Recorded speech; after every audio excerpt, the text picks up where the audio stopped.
Does your back feel really sore and unstable when you do RDLs or deadlifts? If it does, then try this. The seated good morning is a great way to create stability in the low back and also activate the muscles that are supposed to be activating in the RDL and the deadlifts, like those inner thigh muscles, the muscles of the hamstring that connect to the glutes themselves, and for you to go deeper in a safe way. So what we want to do is start with our legs out wide enough to get the hands through. And as you come down into this, you want to keep your back as flat as you possibly can. You're going to stop at the point where your back starts to round. And in order to do this, you need to go very slow. So I would suggest a 4 count on the way down and a 1 count coming up. Now, you're going to really ground your feet because you're going to use your lower body to lift this weight instead of the upper body to lift. So keep those feet grounded, every part of your feet, okay? You're not lifting up your toes, you're keeping your big toe grounded, you're keeping your heels grounded. You should feel some activation in the inner thighs here, the glutes, the core, and this is gonna allow you to really work on your hinge and fine tune that for the RDL and the deadlift. So you can either do this with weight. I like to do it with dumbbells.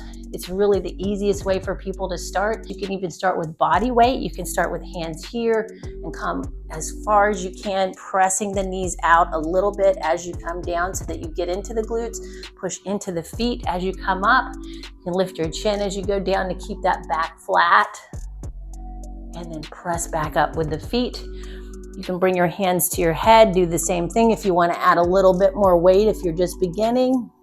And you may find that the hips stop you at a certain point, and if that's the case, go ahead and stop there and come back up until you're able to get the mobility and the strength in the hips to go down deeper. And if that's pretty good, then you can grab some weight, start at the weight that you feel most comfortable with, keep the feet out pretty wide, not too wide, but somewhere in between.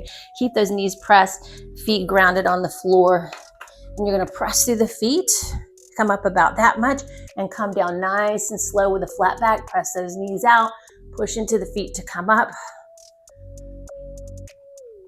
Nice hinge in the hips there. We're hinging at the hips, we're not rounding the back.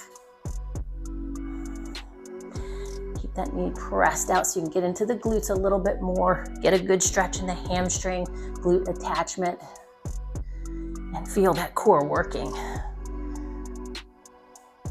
And you want to do about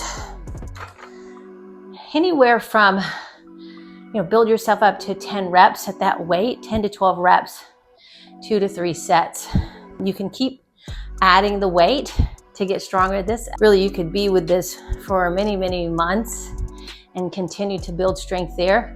If you get really advanced and you want to do more, you can always bring that barbell to the back and do it from here.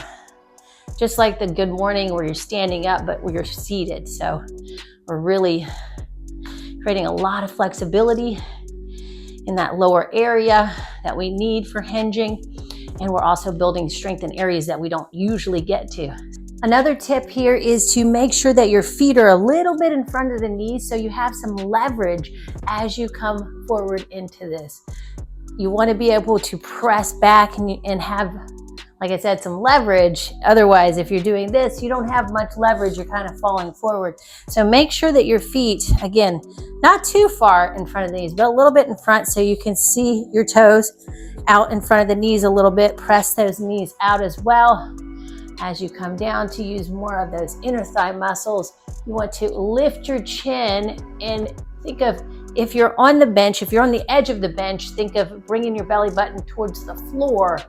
If you're in the middle of the bench or back on the bench a little bit, you want to think of the belly button coming towards the bench, pressing those knees out, pressing into the feet, and coming up. So a way you can regress this and start with body weight, you can do it on the edge of the bench like I showed you, but for a lot of my clients that don't have the strength yet, we start in the middle of the bench, and you can either start with a flat bench or you can pull the bench up to a higher level.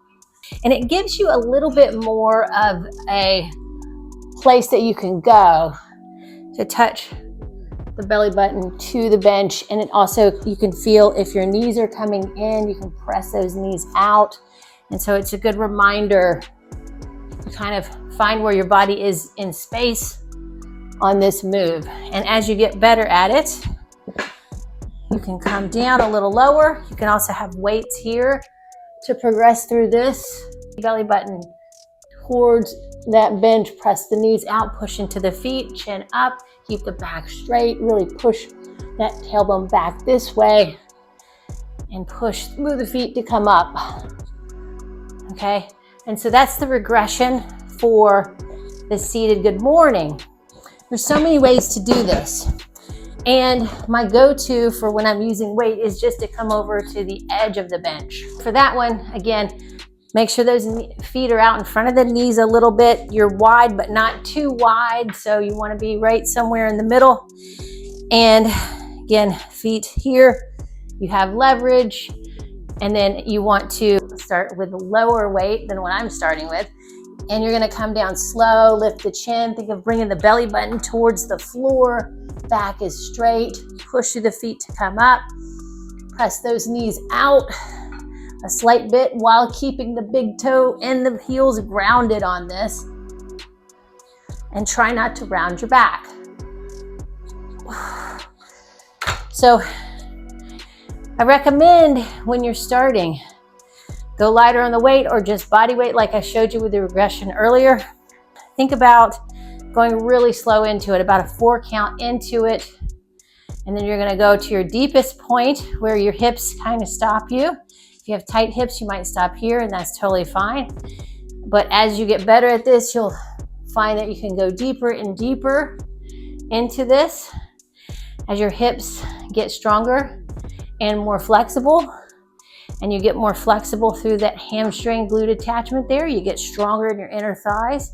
You're gonna find that you can get deeper into this as well and keep adding weight.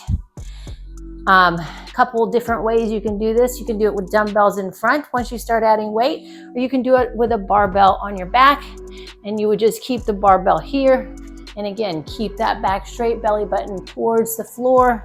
And if you want to regress that back to being in the middle of the bench and having the incline, if you have a barbell on your back, that's a great regression for that too. Really good to work up to that because that's a whole nother animal there, having the barbell on the back as opposed to the weights in the front. But I really use the dumbbells here because I think it's really great for core activation and inner thigh activation too. So I think that's a great one to go back to time and time again. So try this move, the seated good morning. Let me know in the comments how this worked for you. If you have any questions as well, talk to you again real soon. Bye.